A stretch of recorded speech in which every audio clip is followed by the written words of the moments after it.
we're gonna have to work together. Sure.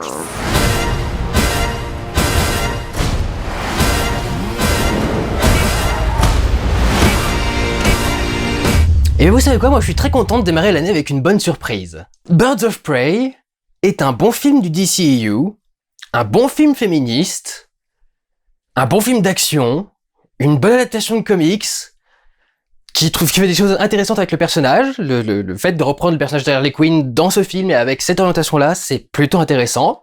Heureusement qu'il a été aussi mal vendu, quoi. Comme ça, c'est vraiment une bonne surprise quand on arrive en salle.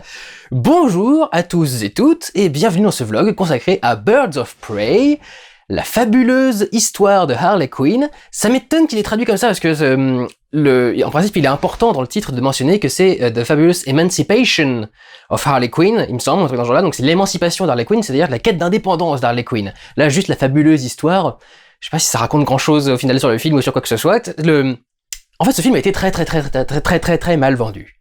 Vraiment, le film a été très mal vendu, notamment les bandes annonces qui n'ont pas réussi à résumer correctement l'histoire. Notamment parce qu'ils ont fait croire que le film entier allait être concentré sur Harley Quinn, et il se trouve que non, le film réussit à donner la part nécessaire à chaque personnage. Harley Quinn est au centre du film, la plupart de l'histoire tourne autour d'elle, mais ses amis, les autres oiseaux de proie, vont avoir une utilité très claire dans le reste du film, et vont chacune avoir quelque chose à faire dans le reste. Donc en fait, on a juste assez mal vendu l'histoire. L'idée, c'est donc qu'en début de film, Harley Quinn se fait larguer par le Joker, et à peu près simultanément, il y a un baron du crime de Gotham, qui s'appelle Roman Sionis, joué par Ewan McGregor. Harley Quinn est toujours jouée par Margot Robbie. Roman Sionis tente de mettre la main sur un diamant qui contient, gravé au laser à l'intérieur, les coordonnées bancaires des comptes cachés au Caïman ou tout dans ce genre-là, du plus gros mafieux, d'un des plus gros et anciens mafieux de Gotham, qui est mort depuis, mais dont l'argent est toujours en train de dormir dans un coin, et il essaye de récupérer ce diamant pour avoir la fortune la plus colossale parmi tous les mafieux de Gotham, et devenir donc le roi du crime de Gotham. Le diamant est en possession d'une jeune fille, qui est la voisine de la chauffeuse de voiture de Roman, qui connaît Harley parce que Harley passe son temps dans la boîte de nuit que tient Roman et dans laquelle travaille sa chauffeuse, qu'on appelle le Canari. Et comme Harley est plus protégée par le Joker, elle va essayer de se trouver un protecteur en bossant pour Roman, en essayant de lui ramener le fameux diamant, ce qui va la mettre sur la route de Huntress, une jeune femme qui est... je vais pas vous dire exactement en quoi, mais elle est liée à toute cette histoire-là, et va mettre sur son chemin une flic qui, elle, cherche du coup à arrêter tout le monde, et va se retrouver du coup mélangée dans cette histoire-là à cause de ses propres problèmes. Et ses propres problèmes étant provoqués en bonne partie par le machisme et le patriarcat, sauf que c'est pas un film qui renie son côté patriarcat, c'est un film qui arrive à traiter le patriarcat et à le traiter correctement en fait. Donc on arrive à comprendre le message féministe qui est mis dans le truc, qui est pas juste là pour habiller le truc, pour faire genre comme les Avengers femmes dans le plan spécial Avengers femmes dans Avengers Endgame, qui semble vraiment jeter là juste pour dire regardez, on a réuni un groupe de femmes à la caméra. Waouh, génial. Et alors, ça sert à quoi? C'est quoi le principe de l'histoire? Qu'est-ce que ça apporte en plus, etc. Là, il se trouve que c'est correctement intégré à l'histoire et on va revenir dessus. Juste avant de rentrer dans le détail, je voudrais adresser les blaireaux qui sont allés sur Twitter, mais que quand j'ai dit, dis donc c'est surprenant, mais Birds of Prey est plutôt un bon film, qui sont venus me dire, ah oui, et donc tu préfères Birds of Prey à Joker, et tu dis que Birds of Prey est un meilleur film que Joker. Tout ce que ça prouve comme remarque, c'est à quel point vous êtes cons, c'est comme si vous me demandiez si je préfère La Grande Vadrouille à 1917. D'accord? Il y a des films qui ont des styles très différents et qui font des choses très différentes. Alors, non, j'aime pas Joker, et non, je ne trouve pas que ce soit un bon film, mais clairement, la volonté cinématographique est pas la même. Ce truc-là me parle, et je trouve que dans son domaine, c'est très bien réalisé. Ce que je ne trouve pas pour Joker, effectivement, je trouve que les performances d'acteurs, par exemple, sont pas du tout aussi bonnes que tout le monde essaie de le dire, et que la réalisation est extrêmement lambda. Là, pour le coup, on est à des années-lumière d'une réalisation lambda. C'est très clairement une réalisation très particulière. Et donc, je voudrais féliciter Cathy Yan, qui est une réalisatrice indépendante à la base, dont c'est le premier film à gros budget, Birds of Prey, et qui a, je trouve, très bien réussi à mettre une patte artistique et une patte d'auteur dans un film de divertissement. On va pas, je voudrais dire de base, mais pas vraiment de base, parce que même au niveau de la narration, par exemple, C'est pas aussi courant que d'habitude, même si ça a déjà été vu. Notamment, je trouve que le film reprend beaucoup à la narration de Deadpool, dans le côté narration, dans le désordre, par rapport à ce qui est important pour le personnage central, plus que par rapport à ce qui est important pour l'histoire. D'ailleurs, ça aide à rendre le film prenant de A à Z, parce qu'à chaque moment, on peut avoir de nouvelles informations qui vont arriver, qui vont développer certains points, etc. Présenter de nouveaux personnages, présenter de nouveaux problèmes par rapport à Harley, faire le lien entre deux scènes qu'on comprend pas, enfin qu'on voit pas liées au début. Ce qui permet de rajouter un truc intéressant et d'avoir un rythme qui tient bien la route jusqu'à la fin du film. Donc, on va rentrer dans le détail, mais il se trouve que ouais, le Birds of Prey est plutôt un bon film, c'est plutôt agréable. Honnêtement, c'est un peu ce que je pensais voir quand ils ont fait les bandes annonces de Suicide Squad. C'est le rythme, le style visuel et le mélange de sombre et de blagues un peu cartoonesques que je m'attendais à voir avec Suicide Squad. Même si à la base, a priori, le film Suicide Squad ne doit pas vraiment être orienté là-dessus, ça a été fait à cause de la bande-annonce, mais du coup, la bande-annonce collait pas au film qui était vendu. Là non plus, la bande-annonce collait pas au film qui était vendu, mais au moins, le style est ce qui a été annoncé, et c'est plutôt bien foutu. Alors, bien évidemment, ce film est un film féministe. Il y a tellement d'éléments pour dénoncer les hommes dans le film que ce serait aberrant de dire que le film n'est pas féministe. La plupart des mecs sont des salauds, qui veulent soit coucher avec toi, soit te faire du mal, soit te trahir, soit te vendre, soit et aucun mec ne rattrapera un autre mec dans le truc. Il y a des personnages qui chantent This is a man's world, c'est un groupe de femmes contre presque que des hommes. Il y a un moment où il y a Roman qui réunit toute une armée autour de lui, et qui appelle cette armée en faisant Men of Gotham, donc les hommes de Gotham, vous êtes avec moi pour faire tout ce truc-là, quoi. Donc évidemment, le méchant est un méchant, même si il est bizarrement codé homosexuel. Il a tout un tas de mimiques et d'attitudes, et une relation avec son homme de main, son BFF, comme l'appelle Harley Quinn, qui semble étrangement proche et étrangement manquant de virilité pour un rapport entre deux mafieux et entre deux criminels, etc.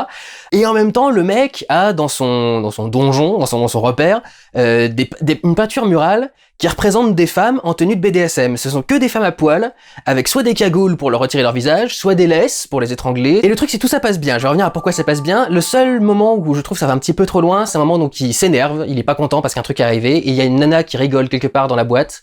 Ça l'énerve, et du coup, il la torture, il l'humilie publiquement. Comme tout le film est axé là-dessus, tu te dis que cette scène-là est un peu en trop quand même. Mais voilà le truc qui sauve un peu l'ensemble. Déjà, les femmes sont pas parfaites, elles ont toutes des défauts, et dans l'histoire de Harley Quinn, on dit que les hommes ont beaucoup fait pour lui faire du mal, mais on spécifie aussi qu'elle a été élevée par des bonnes sœurs, qui n'étaient pas du tout meilleures que les mecs. Mais surtout le truc, c'est que justement, le film tourne autour de Harley Quinn. Est-ce qu'un seul fan de comics peut me jurer que la relation entre Harley Quinn et le Joker n'est pas fondamentalement toxique? Et du coup, est-ce que c'est pas le personnage idéal pour aborder la question? C'est ça qui est intéressant, c'est qu'il y a beaucoup de films féministes qui ramènent du féminisme là où ça n'a aucun besoin d'être. Tu prends une femme dont la définition est « je suis le chien-chien du Joker », qui me torture mentalement et qui profite du fait que je sois complètement amoureuse de lui pour me traiter comme une merde et me récupérer quand même quand il en a envie. Est-ce que c'est pas quand même une super idée de prendre ce personnage-là pour parler de cette histoire-là? Et du coup, étant donné le personnage qu'est Harley Quinn, tu te dis, bah ouais, ça me paraît tout à fait logique qu'elle soit entourée d'hommes toxiques. Notamment dans le milieu mafieux, justement, qui est quand même un des milieux toxiques par excellence, et là tout le monde est toxique, mais alors, en plus quand les mecs sont dans ce milieu-là, c'est quand même assez particulier, quoi. Donc, le film a réussi à trouver une façon absolument géniale d'inclure le thème, et Gotham, est un symbole de la pourriture du monde, de la pourriture des États-Unis, d'une part, mais de la pourriture du monde en général. C'est pour ça qu'il y a autant de criminalité, c'est pour ça que tout le monde est corrompu, c'est pour ça qu'il y a besoin de justiciers comme Batman, qui est une réaction à toute cette criminalité. Mais du coup, c'est vrai que on a déjà un environnement qui justifie d'avoir autant de mecs particulièrement malsains et particulièrement toxiques, parce que du coup, c'est même pas forcément les mecs qui sont toxiques, c'est juste l'endroit dans lequel ils vivent qui est toxique, quoi. Du coup, tout le monde peut avoir l'air un peu exagéré, avoir l'air un peu plus grotesque, pour faire la métaphore, mais aussi parce que Harley Quinn est un personnage particulier. Donc je trouve que c'est monstrueusement bien géré et bien intégré dans l'histoire, et que c'est, pour le coup, une idée de génie de ramener ça là-dedans. Et puis enfin, au-delà de la relation de Harley Quinn avec le Joker, toutes les femmes, toutes les Birds of Prey qui sont présentées, ont des rapports aux hommes toxiques compréhensible et qui dépasse la question d'homme toxique, en fait, que n'importe qui peut comprendre. N'importe qui peut comprendre le problème d'un père de famille qui bat sa femme, et de comment est-ce que l'enfant, du coup, grandit à côté de ça. C'est la gamine pickpocket qui va se retrouver avec le diamant. On a la flic qui voit constamment les hommes qui sont au-dessus d'elle avoir les promotions à leur place, et c'est effectivement quelque chose que les femmes peuvent vivre régulièrement, mais c'est quelque chose que n'importe qui peut vivre régulièrement. Je veux dire, je l'ai connu, moi. N'importe qui peut comprendre ce genre de choses. Du coup, tu sors de la question de la masculinité toxique pour en faire un problème général. Du coup, c'est plutôt intéressant à montrer, et montrer de cette façon-là, quoi. Je dirais que Huntress est la seule qui a pas vraiment un problème avec les hommes en général. Elle a un problème avec tous les hommes qui étaient là quand il s'est passé quelque chose de particulier avec sa famille. Et il se trouve que comme c'est quelque chose lié à des mafieux, dans le milieu mafieux, il y a principalement des mecs, et donc du coup, c'est principalement des mecs qu'elle affronte. Mais du coup, c'est une conséquence de ce qui est couramment pratiqué dans les milieux mafieux, quoi. C'est quand même plus un milieu pour les mecs, le milieu mafieux. On voit moins de mafieuses, quand même, dans les films ou dans la vraie vie, à ce qui me semble. Sauf dans John Wick. Dans John Wick, il y a des mafieuses extrêmement puissantes et incroyables, et c'est des personnages vraiment extrêmement intéressants. Et même le problème de Canary, Black Canary, est grosso modo un problème avec les gens qui ont un problème avec leur patron, quoi, et les patrons qui abusent de leur pouvoir. Les patrons peuvent être des deux sexes, mais il se trouve que là c'est un patron mafieux en plus, donc c'est Ewan McGregor, et qui abuse clairement de son pouvoir encore plus qu'un patron dans une entreprise normale, quoi, pas dans une mafia. Ça traite d'un point de vue féministe de la toxicité masculine, du patriarcat, etc. Mais justement, ça en traite en l'ouvrant en général, en ouvrant la question en général, au problème en général, et pour te montrer en quoi c'est un problème lié à un truc plus grave. Mais c'est aussi un problème particulier par rapport à ce qui est fait aux femmes. Et je trouve que c'est beaucoup plus intelligent que tout ce qui a été fait jusque-là, quoi. Donc je trouve que ça a été bien géré. On a fait un méchant masculin, mais on l'a aussi rendu assez déjanté, assez drôle. Il y a certains côtés où il est assez marrant. J'aime bien tout le passage où il est. Pourquoi est-ce que j'ai pas le gars à l'arbalète? J'aime bien les arbalètes. Pourquoi est-ce que j'ai pas le... Il y a tout un tas de petits délires comme ça qui sont marrants et qui passent bien. Et je trouve qu'on a bien traité le sujet, quoi. Un autre truc qu'on a bien traité, là où beaucoup de films essayent de te forcer à rentrer dans un truc, Harley Quinn n'est pas végane. C'est en train d'être un délire dans tellement de films maintenant, c'est tellement le truc à la Hollywood, ça, entre les chips de choux et de machin, et tous les trucs machin, ils sont à fond en train de faire la promotion des véganes, et Harley Quinn, pendant tout le film, ne pense qu'à bouffer un sandwich à l'œuf, donc déjà, c'est pas ça pourrait être végétarien, mais c'est pas végétalien, c'est pas vegan, et dans le sandwich à l'œuf, il y a du bacon aussi, etc., et elle est en admiration devant le truc, etc. Donc putain, enfin, un personnage féminin qui est pas vegan et qui est pas en train de nous faire chier avec des chips de choux et des trucs dans ce genre-là, ça fait du bien aussi, quoi. Donc en fait, tout le contexte, toute l'histoire, le personnage est raccord avec le délire qui est raconté, avec ce qui a envie d'être mis en filigrane dans l'histoire, et en même temps, est au service d'un très bon film. On a un mélange du coup de choses assez sombres et de comédies très déjantées, très barrées. Un bon exemple par exemple, ça va être quand on regarde les scènes d'action, on a un mélange de choses très chorégraphiées et très jolies, par exemple avec Harley Quinn qui, comme dans la série, a un côté gymnaste, elle fait des pirouettes, elle fait des machins, elle fait des petits sauts, etc. Et elle se bat avec des fumigènes, des cotillons, des trucs dans ce genre-là, je vais en parler un peu plus loin, mais en même temps, quand elle fout des coups bien violents, il y a du sang qui gicle et il y a du gore un peu partout dans le film. Ça m'a un peu fait penser à Six Underground qui a aussi fait ça. Par exemple, quand une bagnole se rentre dans un truc, généralement dans les films d'action, une bagnole rentre dans un obstacle, la bagnole rentre dans l'obstacle et explose, quoi. Là, la bagnole rentre dans l'obstacle et explose, mais tu vois bien le corps du mec aussi qui est propulsé par le pare-brise et qui tombe par terre, etc. Et comment elle te gère, le méchant principal du film à la fin. Bon, c'est même pas vraiment elle qui gère d'ailleurs, mais comment c'est géré le méchant à la fin? J'ai regardé le truc.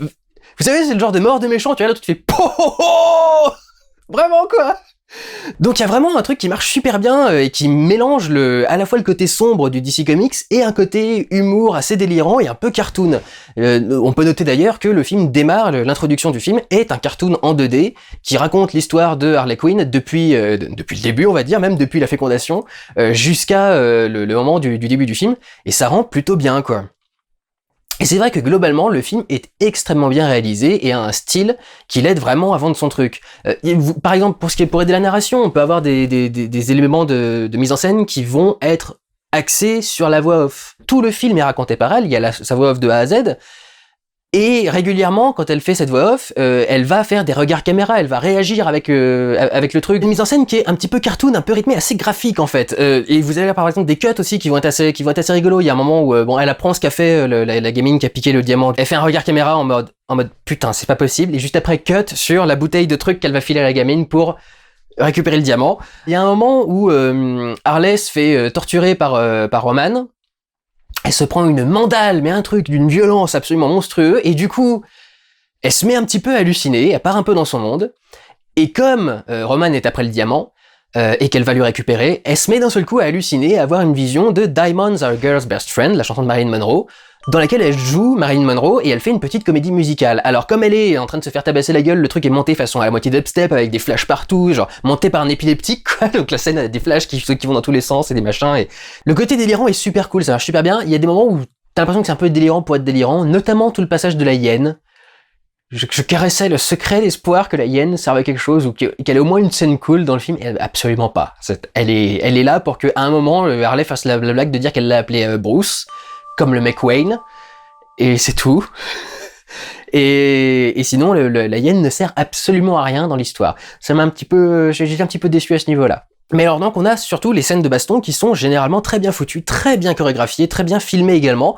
Je dirais qu'il y a peut-être un ou deux moments où tu vois des moments de chorégraphie arriver et tu te dis ça a un sens que le personnage fasse ça ou c'est juste parce que c'est cool visuellement? Il y a une vraie interaction par exemple avec les décors où elle va vraiment utiliser tout ce qu'elle peut trouver dans le décor pour se battre. Il y a une interaction avec des sacs de coke à un moment qui est plutôt bien trouvé et assez rigolo dans le côté justement humour un peu trash et déjanté. Mais surtout c'est extrêmement bien filmé. Il y a des jeux de couleurs et de lumière par exemple qui sont vachement intéressantes. Il y a une scène où elle essaye donc d'aller libérer quelqu'un qui est en prison. Elle arrive en prison. Où il y a vraiment des cages, mais vraiment des cages quoi, comme des cages d'animaux qui sont séparées les unes des autres, c'est pas des cellules, c'est des cages. mais ça fait très comics en même temps. Et il y a une ambiance extrêmement bleue qui arrive dans le truc. Et en fait, quand elle arrive, elle est en train de balancer des cotillons et des trucs de fumée partout, et ces trucs sont tous colorés. Donc elle lance de la fumée bleue qui va se répandre partout et qui va se mélanger avec une fumée rouge qui va du coup faire un peu du violet déjà à certains endroits, mais surtout va faire du bleu et du rouge quelque part dans l'image. Elle va balancer des cotillons qui sont de couleur, etc. Et là, quand elle arrive dans la prison, elle arrive dans un truc tout bleu, elle balance une cartouche de peinture jaune, et du coup, d'un seul coup, t'as un jaune pétant, jaune fluo qui se répand sur le bleu, lui aussi très pétant et très fluo. Et du coup, le contraste marche super bien, et des contrastes de couleurs comme ça, il y en a partout, constamment dans le film. Tous les décors vont essayer d'être assez colorés, vont essayer d'avoir de la lumière pour bien passer, et c'est vrai que ça marche super bien, quoi. Les plans de caméra sont vachement intéressants, et il y a pas mal de bastons qui jouent de plans séquences. Pas des plans séquences ultimes, genre toute la scène est en plan séquence, mais qui va faire plusieurs gros plans séquences avec plusieurs déplacements de caméra dans le décor, et à travers des cascades et des chorégraphies, etc. Il va y avoir tout un travail de déplacement de la caméra. Il y a une scène au début où elle est en boîte de nuit, et on veut te montrer du coup la progression de Harley en boîte de nuit, enfin, qui va plutôt dans ce sens-là du coup. Et tu la vois, du coup, t'as tout un plan séquence qui va accélérer entre les moments où Harley Quinn est en train de purement faire la fête, danser, qu'elle dit rien d'intéressant, qu'elle fait rien d'intéressant à montrer à la caméra, et donc la caméra va la suivre, se promener un peu partout dans la boîte de nuit, la montrer en train de parler à quelqu'un, ensuite réaccélérer, tu la suis en train de faire un autre truc, la caméra va tourner autour d'un fauteuil en arrivant derrière Harley Quinn, tu passes en vitesse normale, pour voir Harley Quinn gerber dans son sac, se relever, faire wouhou, et là la caméra repasse en accéléré, et tu refais Et la scène du coup esthétiquement est vachement foutue, et cette esthétique aide à la narration également, donc tout ça interagit très bien. Et puis les plans en général sont plutôt assez bien tournés, assez jolis. Il y a un plan notamment où ils sont sur la route, et donc la route fait un point de fuite, et sur le côté de la route, il y a un amas de buildings qui fait très comics, très dessin. Ça me fait beaucoup penser à Akira par exemple, les plans d'Akira quand il arrive vers Neo Tokyo, Tokyo 3, je sais plus comment ça s'appelle. Je dois mélanger du Akira et du Evangelion. Ça fait un plan qui est assez comics comme image, et ça marche super bien, quoi. C'est surprenant que ça puisse paraître, vraiment, tout ça se mélange bien, quoi. Tout ça marche bien, tout ça raconte une histoire cohérente, bien écrite, avec un message intéressant, bien montré, qui fait paracoleur, qui fait sincère, qui est raconté avec style, et avec assurance, aussi. Tu sens que la réalisatrice a assumé complètement son délire, elle a assumé complètement ce qu'elle a fait, et tu vois qu'elle a été bien plus que Suicide Squad, libre de faire son délire tel qu'elle a voulu le faire et de s'exprimer. Et au final, je trouve que le résultat est plutôt intéressant et marche plutôt bien. Aussi surprenant que ça puisse paraître, parce que je faisais partie des dernières personnes qui pensaient que Birds of Prey pourrait avoir quoi que ce soit d'intéressant, quoi. À chaque annonce du projet, à chaque photo, à chaque bande-annonce, à chaque fois j'ai dit ça a l'air nul, mais nullissime. Et au final, non, j'ai passé un bon moment devant le film. Et c'est pas parce que j'avais des attentes extrêmement réduites, parce que il y a beaucoup de gens qui te sortent ça quand tu dis que t'as bien aimé un film, c'est ouais, tu devais avoir des attentes super réduites. Non, c'est un bon film qui marche bien. J'ai du mal à trouver des choses qui soient par accord ou qui soient incohérentes avec le truc. Le petit truc qui me surprend, si vous voulez absolument que je trouve un défaut à raconter au film, d'accord, Harley s'est séparée du Joker. Où est le Joker? C'est la seule question que je me pose. T'as l'impression que le fait qu'elle se soit séparée du Joker libère complètement tous les méfaits de la ville, et t'as envie de te dire, mais elle l'a buté le Joker? Ou ils sont juste plus ensemble? Parce que t'as l'impression que les gens réagissent comme si le Joker était mort, et à vrai dire, le Joker a l'air de ne pas exister, quoi. Donc, c'est vrai que c'est peut-être mon reproche, t'as l'impression que le Joker a disparu, en fait, dans cette histoire-là, complètement. Et je suis pas sûr que le Joker approuverait de voir un mec qui décide de prendre sa place en tant que plus grand criminel de Gotham, quoi. Je pensais, jusqu'à la fin du film, qu'à un moment ou l'autre, Joker allait arriver, parce que bah, c'est lui le criminel, le plus grand criminel de Gotham, et c'est à lui de gérer le truc, quoi. Mais ça irait en contradiction avec le message du film, qui est l'émancipation des femmes de Gotham, et en particulier de Harley Quinn vis-à-vis du Joker. Donc je comprends qu'il l'ait pas fait, mais c'est le point où je dirais que c'est un peu incohérent. Où est le Joker? Est-ce qu'il en tôle, tout bêtement? Ou est-ce que il est censé être mort, ou un truc dans ce genre-là, quoi. Il était vivant à la fin de Suicide Squad, hein, donc c'est pour ça que tu peux te poser la question. Donc voilà, si je devais trouver un reproche à faire par rapport à ce film dans l'ensemble du DCU, parce que c'est même pas un problème par rapport au film lui-même, bon, même si le film parle tellement du Joker que ouais, tu peux te poser la question. Voilà, bon alors voilà, ce sera le problème que je vais avoir. Où est le Joker? Si vous voulez que je trouve un problème, où est le Joker? C'est pas normal qu'il soit aussi peu investi dans cette histoire-là. Mais franchement, le film passe bien, c'était cool, c'était divertissant, et j'ai apprécié de le voir. Contrairement à Suicide Squad, je me dis peut-être qu'un jour, j'aurai envie de me refaire une petite projection de Birds of Prey. Donc voilà, aussi surprenant que ça puisse paraître, aussi surprenant que ça puisse me paraître, je vous encourage à aller voir Birds of Prey. Prenez soin de vous, allez voir des films, ciao!